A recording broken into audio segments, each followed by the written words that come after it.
Bismillahirrahmanirrahim. Assalamualaikum warahmatullahi wabarakatuh. Waalaikumsalam warahmatullahi wabarakatuh.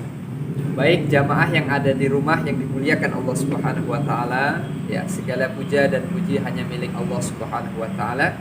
Shalawat dan salam mari sama-sama kita sampaikan kepada Nabi kita tercinta Muhammad sallallahu alaihi wasallam. Nah, pemirsa yang ada di rumah, alhamdulillah hari ini saya ditemani ya oleh salah seorang jamaah Masjid Al-Falah Grand Depok City. Mari kita kenalan kepada beliau, namanya Pak Haji Istamaji. Assalamualaikum Pak Haji. Waalaikumsalam. Baik, Pak Haji, ini kita sudah mengumpulkan beberapa celurit ini Pak Haji. Alat potong ya Pak Haji. Alat potong untuk kegiatan kurban, karena kita kan mendekati Idul Adha. Saya akan memperkenalkan beberapa perlengkapan dan juga teknik pemotongan. Oh, baik. Jadi beliau nanti insya Allah akan sharing ya kepada kita semua mengenai fungsi dan tips-tips sekaligus langkah-langkah penyembelihan hewan kurban yang tentunya ini acuannya adalah syariat daripada syariat Islam. Karena Nabi juga mengajarkan kepada kita wa idza dzabhtum fa ahsinud dzabha, dan apabila kalian menyembelih ya atau membunuh binatang, maka lakukanlah dengan cara terbaik. Bahkan suatu ketika di saat Nabi Muhammad sallallahu alaihi wasallam itu ingin menyembelih hewan kurban Pak Haji, Ya. beliau memanggil istrinya beliau Pak Haji. Kemudian untuk mengambil sebilah golok, dan beliau pun menyuruhnya asah terlebih dahulu. Artinya apa? Dari keterangan ini kita juga sebagai umat muslim diperintahkan kalau kita ingin menyembelih hewan kurban, maka harus menggunakan cara yang baik, cara yang ihsan, yaitu cara yang paling baik, dan tentunya juga diiringi dengan kasih sayang. Karena Nabi menyampaikan irhamu man fil ardi yarhamukum man fis sama. Sayangilah apa saja yang ada di muka bumi, manusia, tumbuhan, binatang, maka yang ada di langit pun akan menyayangi kalian. Nah, untuk mempersingkat waktu, mari kita sama-sama mendengarkan paparan dari beliau. Monggo Pak Haji, ini fungsinya untuk apa ya Pak Haji? Assalamualaikum warahmatullahi wabarakatuh. Waalaikumsalam. Para penggiat masjid, baik itu DKM ataupun takmir masjid ya.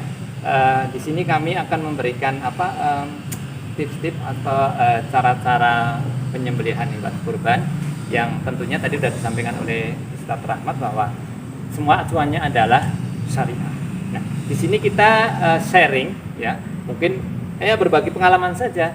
Jadi mungkin banyak dari teman-teman jamaah muslimin semuanya sudah tahu caranya dan sebagainya. Ini menjadi hasanah perbendaraan hasanah keilmuan. Jadi memperkaya akan keilmuan saja gitu ya. Dan dari alhamdulillah kita di Masjid Al-Falah ini dari tinjauan hadis dan sebagainya yang kita sampaikan ya sudah terangkum dalam bentuk tulisan yang nantinya kita jadikan sebagai protokol atau tata tertib. Ini bisa kita selalu saja kita saat melakukan penyembelihan hewan kurban, selalu ini saya mengawalinya dengan briefing dulu dengan rekan-rekan yang ikut membantu. Alhamdulillah di tempat kita ini ada, kita menyebutnya relawan Ustaz. Karena dari rekan-rekan dari luar jamaah Masjid Al-Falah ini ikut andil dalam berperan untuk mensukseskan kegiatan kurban ini. Nah, itu selalu saya ingatkan dengan protokol yang sudah kita rangkum dari hadis-hadis yang Ustaz sampaikan tadi. Di antara ini saya pertama peralatan dan perlengkapan pendukung disiapkan dengan cara rapi. Jadi perlengkapannya, pendukung dan semuanya itu harus rapi. Ya. Perlakukan hewan kurban dengan lembut dan penuh kasih sayang. Tadi Ustaz menyampaikan kasih sayang kepada semua alam, di antara juga hewan dan tumbuhan yang kita lakukan. Di antara dilarang menyeret dengan kasar, membentak, apalagi memukulnya. Kadang hewan ketika dibawa ke tempat pemotongan ada yang memperlakukan dengan kasar, ya kita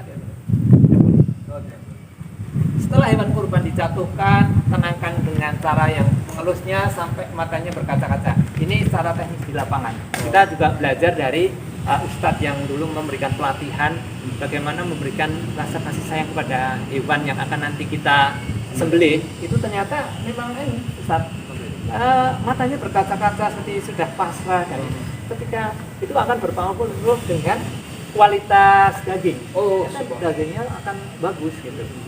Terus diawali dengan pembacaan doa, lakukan pemotongan urat leher dengan pisau khusus. Nah, ini nanti akan saya terangkan pisau-pisau apa saja. Gitu. Baik. Nah, terus tunggu sampai benar-benar mati, tidak diperbolehkan memotong kepala, anggota tubuh, dan mengulitinya sampai hewan kurban benar-benar mati. Nah, ditandai tidak adanya pergerakan dalam tubuh.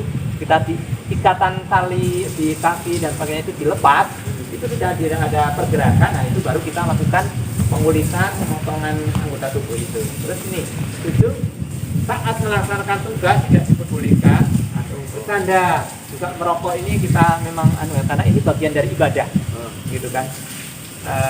Jadi perbanyaklah kalimat-kalimat takbir, zikir kan? Ya, zikir. Gitu. Terus laksanakan tugas sesuai dengan tuntunan syariah yang tadi Ustaz sampaikan. Penuh rasa tanggung jawab, disiplin, dan didasari dengan tujuan ibadah kepada Allah. Kan ini takaruf kepada Allah ya kalau kurban.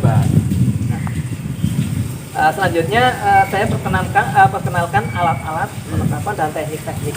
Mungkin ini yang akan menjadi tambahan khasanah keilmuan ya. Kita menginjak pada ketika hewan kurban sudah ini pada yang ini.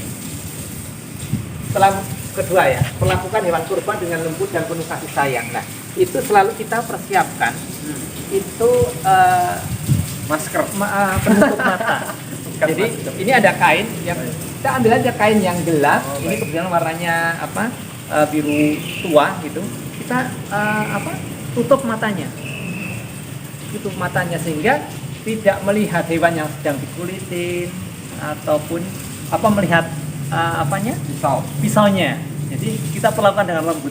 Nah, ketika mata tertutup begini, itu alhamdulillah hewan kurban itu akan lebih tenang, gitu. Kita elus-elus dan sebagainya. Sehingga kita masukkan ke tempat alat penyembelihan yang kemarin kita peragakan itu, sehingga hewan sudah lebih tenang.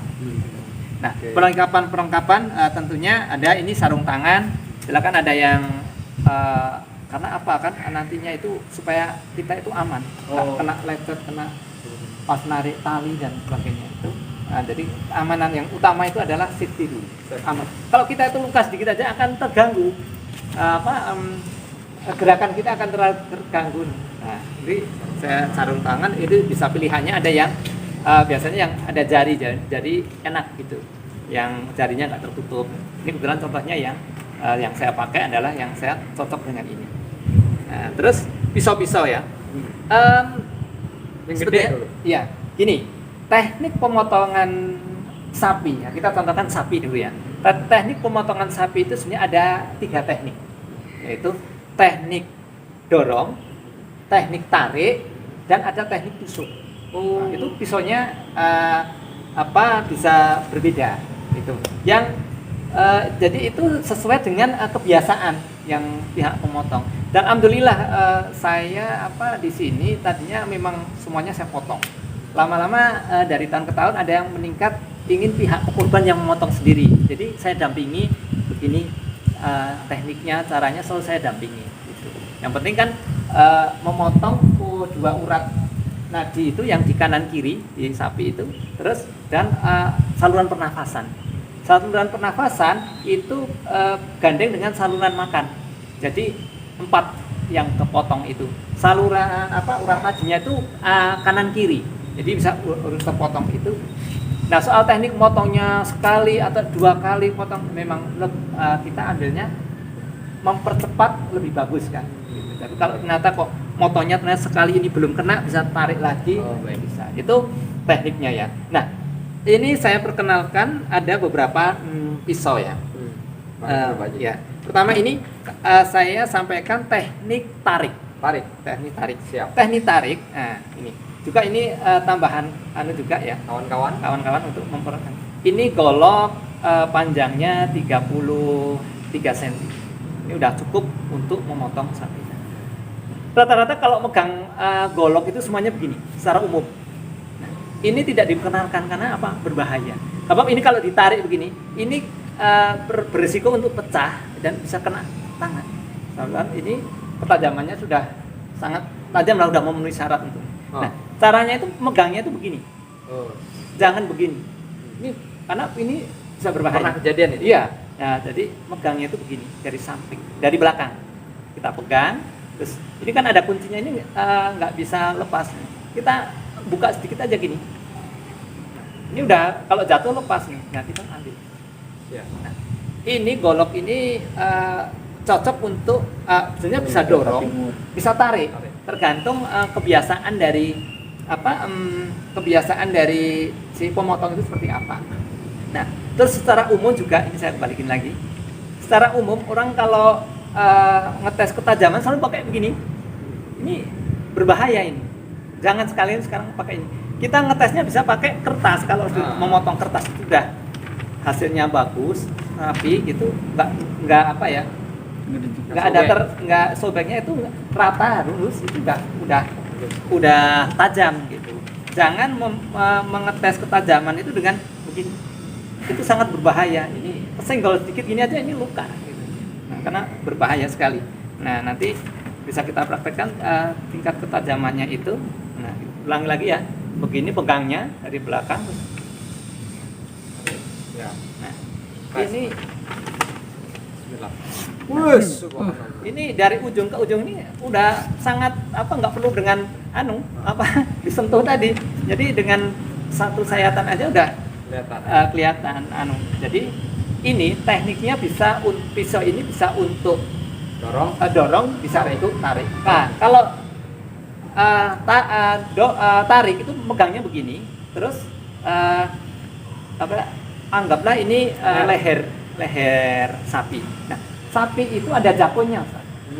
Jadi jarak yang ideal untuk memotong supaya lebih cepat mati itu dari jakun itu turun 5 jari ini. Jadi pas kita sambil elus-elus, kita prosedur kedua ini melakukan dengan lembut dan kasih sayang, kita elus di lehernya itu di sini ya. Nah, itu terus kita hitung, ini kan ada jakun, sapi juga ada jakunnya, itu jaraknya segini. 5 jari. Ke bawah. Nah, itu baru bisa ini ditarik begini. Set. Itu langsung bisa putus dari karena kan selalu ada lubang. Dari lubang itu kita ini udah masuk. Saya prakteknya begini aja karena berbahaya tadi, yang nggak usah dilepas ya. Jadi begini. Dan itu akan terkerat atau terpotong itu melingkar. Ini teknik tarik ataupun teknik dorong. Jadi dari atas begini. Nah, khususnya juga untuk sapi yang ada gelambirnya. Nah, kalau ada gelambir yang di leher itu kita lipat. Kita lipat, itu enaknya posisinya pasnya kalau itu sistem tarik. Karena ngelipatnya ke atas. Gitu. Jadi jangan dijereng begini, tapi dilipat ke sini. Karena kalau sapi putih kan selalu ada gelambirnya itu. Nah, itu kita ambil begini. Ini teknik tarik. Bisa juga pisau ini sebaguna bisa untuk teknik dorong. Tapi saya dulu pernah Ustaz motong kambing di masjid sini, ini 45 kambing dan domba. Itu saya dengan teknik dorong begini. Nah, ternyata megangnya begini. Saya itu 1 minggu ini bengkak. Karena begini. Nah, kelemahannya lurus ini kalau dorong itu tuh karena harus mendorong ke bawah, juga menarik ke dalam kan supaya terkerat semuanya. Jadi tenaganya itu harus double. Nah, setelah itu ketika saya mendapat pelatihan di Dinas Peternakan waktu itu tahun 2008, itu saya ngerancang alat ini terinspirasi dari pas pelatihan itu. Di situ diperkenalkan pisau potongnya. Tapi waktu itu mahal sekali karena buatan dari luar ya. Kalau nggak salah itu buatan Jepang. Pisaunya melengkung begini, kecil gitu. Itu buat motong sapi enak gitu. Tapi waktu itu harganya sekitar 15-an juta. Waduh, waktu itu dapat sapi satu. Tahun 2008 itu sapi ya sekitar masih 14 juta, 15 juta. Wah, cuma dapat pisau kan gitu. Hanya saya rancang, saya pergi ke Pandai Besi, di sini ada di Seeng. Itu pisaunya seperti ini. Sama ya perlakuannya, kalau ini kan ada kuncinya. Cepet, gitu. Jadi jangan begini. Ya. Nah, bentuknya melengkung begini, sisi tajamnya ada di sini. Nah, cara pegangnya adalah dari belakang begini. Jadi kalau ini sistemnya dorong. Nah, saya masukin lagi ya, karena berbahaya. Nah, itu kita pegangnya begini. Kemudian saya rancang ini sesuai dengan jari saya, lekukannya, jadi gagangnya begini. Karena ini adalah untuk dorong. Nah, keunggulan dari pisau lengkung ini, kita hanya mendorong, tidak sampai narik ke belakang. Itu udah dengan sendirinya. Ketika jatuh di ujungnya sini, ini turun begini, dengan sendirinya dia akan mundur. Nah, ini hemat tenaga ini. Nah, di masjid sini alhamdulillah ya, kita ambil rata-rata itu 18 ekor ya. Ada yang pernah 23 kan banyak. Terus kita di atas 15. Nah, kita ambil rata-rata itu 18 ekor lah per tahunnya. Nah, tiap kurban. Gitu. Jadi saya pakai ini, alhamdulillah ini memang ketajamannya bagus. Itu nggak sampai ngasah. Oh, sekali asah. Sekali asah. Ini apa namanya? Teknik dorong. Jadi ini pegangannya ini sesuai dengan apa? Bukan memang pegangan saya, jadi sesuai. Jadi ini kita ini leher, set, kita ini dapat semuanya. Gitu, dan ini tenaga. Gitu. Nah, terus satu lagi ini ada, saya perkenalkan pisau bagus juga ini untuk pisau dorong. Ini kalau teknik sapinya itu jatuhnya itu terlentang. Ini sekali dorong begini ini bisa putus ini. Ini pesanan khusus juga. Nah, ini juga jangan seperti tadi ya dari belakang, tapi ini dari belakang agak ke depan karena ini bukanya itu dari samping, sisi samping. Ini. Oh, Nah, panjang sekali ini, enak. Ini bobotnya dapat. Jadi kalau dorong begini, itu enak sekali. Ini juga lengkung, jadi dapatnya sudah bagus ini. Dari depan ke belakang itu udah leher itu kena semua. Jadi langsung sekali gini bisa. Ini juga sama ketajamannya. Kemudian ini kebetulan seninya ada ukirannya sekarang. Jadi kalau peralatan itu bagus kan, api juga seneng merawatnya juga gitu. Jadi cakep. Ya, ada nilai seninya. Dan ini sangat aman karena ada kuncinya ya. Ya. Terus itu yang kecil juga, yang kecil ini fungsinya sebenarnya untuk kambing. Kambing itu juga enak. Ini juga lengkung, jadi untuk kalau ini kan kalau kambing kan nggak begitu tenaganya kita Jadi ini sama. Ini juga tingkat ketajamannya. Saya coba lagi. Nggak usah kan ini aja. Wes, sangat tajam sekali. Ya. Kambing. Ini untuk kambing. Yang ini model Persi juga, ini sama dengan yang tadi, ini Persia. Ini ukurannya kecil ya. Ini juga tajam. Karena begini, Ustaz. Apalagi kalau menyembelih domba itu kita terhalang oleh tanduk. Jadi kalau pakai pisau lurus atau golok yang besar itu ini seringkali kena ketajamannya kena tanduk atau jadi bahaya. Enakan ini, enakan yang lengkung. Jadi dapat dari ujung seret itu udah turun, itu dengan sendirinya. Gitu. Tinggal itu stylenya senengnya yang mana yang motong itu. Karena kalau kambing rata-rata jamaah udah berani, ya. Karena ada memang kurbannya kambing terus saya potong sendiri gimana? Nah, udah saya dampingi seperti itu. Biasanya memperhatikan yang potongan yang dipotong oleh biasanya kalau kambing yang nanganin Pak Haji Yudi, sudah melihat tekniknya itu terus berkeinginan karena memang abdolnya disembelih sendiri oleh korban sesuai hadis Nabi. Ya, terus ini juga pisau sangat tajam ini untuk pengulitan. Ini pisaunya kecil tapi juga tajamannya bagus ini. Pengulitan ya Pak Haji? Oh, ini untuk pengulitan. Jadi lebih apa? Jadi alat-alatnya sudah disiapkan. Nah, itu tadi perlengkapan yang mendukung harus disiapkan. Nah, ini saya apa? Untuk potong tulang. Nah, ini saya pesen memang yang berat, gagangnya juga besi. Karena di jamaah kita ada yang memang orangnya kuat gitu.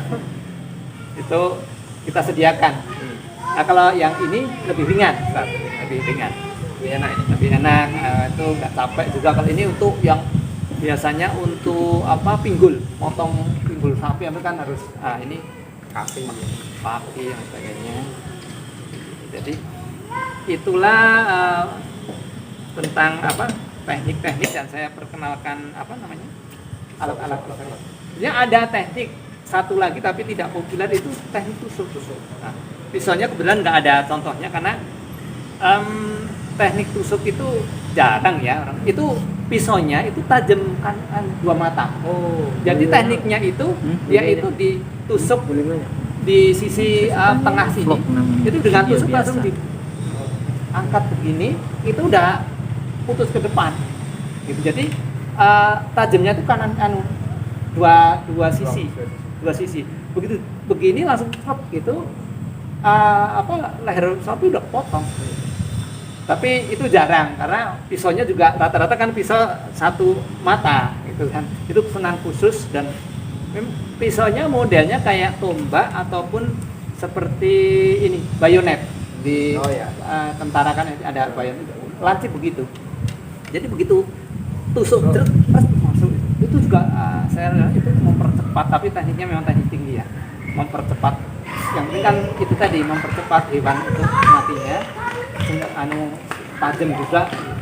Itu cuma kelemahannya teknik tusuk itu kalau sapinya itu sapi putih yang ada gelambirnya, karena itu nggak akan cepet, karena bedah gelambirnya itu, jadi gelambir itu kan sebenarnya di luar dari antara kerongkongan ini, jadi jaraknya lebih jauh gitu. Jadi kalau itu terlalu jauh gitu, karena kalaupun dilipat itu agak susah, karena kalau lipatannya ke bawah itu enak kan lipatnya harus ke atas gitu. Jadi kelihatan kepotong apa tidak itu tadi. Jadi teknik tusuk itu kalau sapi-sapi Bali bisa, terus kerbau itu bisa, itu cepet karena gitu. Jadi tapi meraba antara itu yang saya teknik untuk, karena waktu pelatihan itu kita nggak dapat teknik yang tusuk, itu saya hanya pengalaman dari jagal yang bagus juga ya, waktu masih saya di daerah itu tukang potongnya memang bagus, itu tekniknya bagus, Cepat ya Pak? cepat. Nah, memang tujuannya kan mempercepat kematian. Baik. Ada lagi Pak Haji? Saya rasa itu ya, cukup ya. Ini memperkenalkan alat-alat. Silahkan ini menjadi hasanah keilmuan. Jadi kita berbagi pengalaman ya, sharing, atau ini juga silahkan nanti diterapkan di masjid masing-masing ya. Alhamdulillah kita itu dari jamaah itu kan semua yang punya potensi saling mendukung gitu kan, bisa merangkum ini. Kalau ini kan ternyata bisa ditambahin akan lebih bagus gitu. Jadi, paling tidak tentunya kan kita itu dibantu oleh beberapa orang-orang banyak yang belum tentu karena semangat membantunya ada, tapi teknik terus tata cara tata tertibnya seperti apa itu kalau kita ini selalu kita pampang dan akan dibaca terus. Ini kita buat 2, jadi dibuat di dekat pemotongan sapi dan pemotongan kambing. Terus pihak korban juga akan merasa serp gitu, nyaman, ya memperlakukan sapinya dengan Baik. Baik jamaah yang dimuliakan Allah Subhanahu wa taala, inilah sedikit ya pemaparan dari Pak Haji Istamaji. Beliau ini adalah praktisi ya, tukang jagal kurban ya di Masjid Al-Falah Grand Depok City ya. Ini tadi sangat bermanfaat sekali, dan ini juga sudah disiapkan ya. Jangan sampai kita udah nyembelih sapi, pisaunya belum ada. Jadi mau kulitinnya repot, ngasah dulu dan lain sebagainya, jangan seperti itu ya. Segala sesuatu butuh strategi, butuh teknik ya, dan butuh tips-tips. Agar apa? Agar mencapai daripada hasil yang maksimal. Saya Rahmat Handoko dan Pak Haji Istamaji undur diri. Mudah-mudahan sharing yang singkat ini bermanfaat untuk kita semua. Amin. Ya Allah ya Rabbal Alamin. Wassalamualaikum warahmatullahi wabarakatuh. Waalaikumsalam warahmatullahi wabarakatuh.